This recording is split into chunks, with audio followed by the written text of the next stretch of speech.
Bismillahirrahmanirrahim. Assalamualaikum warahmatullahi wabarakatuh. Perkenalkan, saya Andi Amalia Ramadhani dengan NIM L021181322 dari Program Studi Manajemen Sumber Daya Perairan. Kali ini saya akan menjelaskan metode rehabilitasi mangrove. Yang pertama ada definisi rehabilitasi. Definisi rehabilitasi sendiri itu merupakan suatu tindakan pemulihan terhadap ekosistem yang mengalami kerusakan fungsi berupa berkurangnya penutupan lahan, kerusakan badan air atau bentang alam laut melalui tindakan penanaman, rehabilitasi badan air, atau rehabilitasi bentang alam laut untuk tujuan tercapainya keseimbangan sumber daya alam hayati dan ekosistemnya mendekati kondisi aslinya. Kegiatan rehabilitasi hutan mangrove yang telah kritis kondisinya itu perlu dilakukan untuk memulihkan dan mengembalikan fungsi perlindungan pelestarian dan fungsi produksinya. Selanjutnya ada faktor penyebab kerusakan ekosistem mangrove, terbagi menjadi dua, ada faktor alam dan faktor manusia. Faktor alamnya itu meliputi bencana alam, abrasi, dan yang terakhir hama tanaman. Adapun faktor dari manusia, yang pertama itu pemanfaatan lahan yang berlebihan, yang kedua eksploitasi yang berlebihan, dan yang terakhir yaitu regulasi-regulasi yang kurang kuat, tumpang tindih, dan ketidaksinkronan antar regulasi. Kemudian faktor penyebab kerusakan mangrove. Yang pertama ada pencemaran. Pencemaran ini meliputi pencemaran minyak dan pencemaran logam berat. Yang kedua itu penebangan yang berlebihan, dan yang ketiga konversi hutan mangrove yang kurang memperhatikan faktor lingkungan, meliputi budidaya perikanan, pertanian, jalan raya, industri, serta jalur dan pembangkit listrik, produksi garam, perkotaan, pertambangan, dan penggalian pasir. Berikut adalah contoh mangrove yang perlu direhabilitasi. Saya mengambil dua contoh, yaitu mangrove yang berada di kawasan pesisir hutan mangrove di Kabupaten Aceh dan kawasan hutan mangrove yang hancur di Aceh Timur. Selanjutnya, metode rehabilitasi mangrove. Yang pertama itu ada survei kondisi umum lahan. Nah, beberapa hal yang perlu dilakukan saat melakukan survei itu diantaranya memperhatikan apakah substrat telah berbeda bila dibandingkan dengan kondisi substrat yang masih ditumbuhi mangrove di sekitarnya.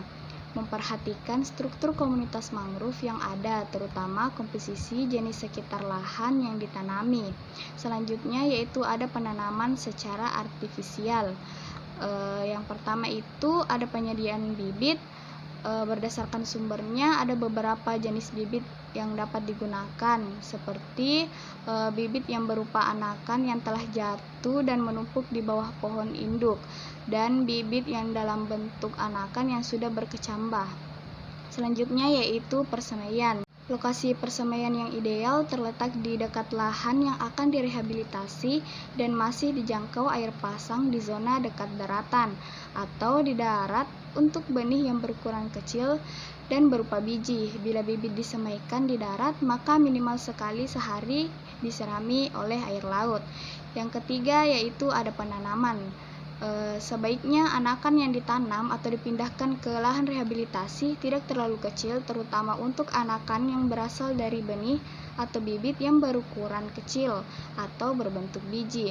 Umur anakan yang sudah dapat dipindahkan dapat bervariasi, tetapi sebagai dasarnya anakan dengan jumlah 4-6 sudah dapat dipindahkan. Agar tidak terbawa air, anakan harus ditanam cukup kuat.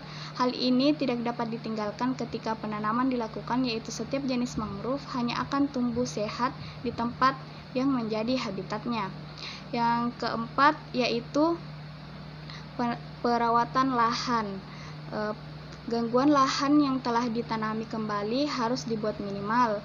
Sebaiknya sebuah papan pemberitahuan dipasang di lokasi tersebut penanaman agar tidak diganggu. Begitu pula dengan batang-batang kayu hasil penebangan harus disingkirkan atau diikat pada akar pohon mangrove agar tidak bergerak dan menyapu anakan saat lahan terendam air.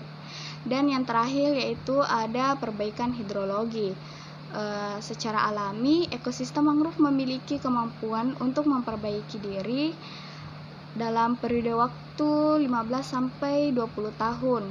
Sepanjang ketersediaan Biji dan bibit mangrove tidak terganggu atau terhalangi dan kondisi normal hidrologi tidak terganggu. Oleh karena habitat mangrove dapat diperbaiki tanpa penanaman, maka rencana restorasi harus lebih dahulu melihat potensi aliran laut yang terhalangi atau tekanan-tekanan lainnya yang mungkin menghambat perkembangan mangrove. Selanjutnya, faktor kegagalan rehabilitasi mangrove. Yang pertama itu jenis mangrove yang dipilih. Pemilihan jenis mangrove yang sesuai dengan substrat akan menyebabkan pertumbuhan mangrove terhambat.